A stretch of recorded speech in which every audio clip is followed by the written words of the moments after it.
Po audringo penktadienio labiausiai tinka sultinukas. Koldūnų taškas lyg nujautė, kad riebus katinas kokį savaitgalį gali užjudėti ir Vilniuje, tad pradėjo dirbti ir savaitgaliais. Jie net sultinį teisingai pavadino "pataisyk sveikatą".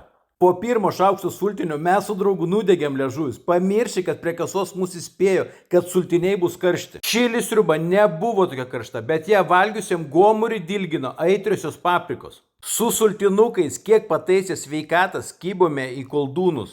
Jei grūzdinta koldūną sminga plasmasinė šakutė, vadinasi koldūnai neperkepė. Ir jei to iki šiol nežinojot, komentaruose galite padėkoti katinui už tokią informaciją.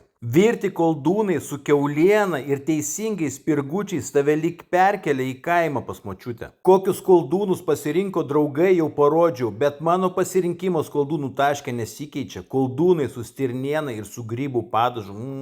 Draugo sūnus lapnoja vištienos lasdelę su grūzdintomis bulvytėmis taip, kad net ausis jo linko. Na ir kaip vaiką paliksi be desertų, ir jei vaikas nebeingas varškėtukams, tai čia jie bombiniai.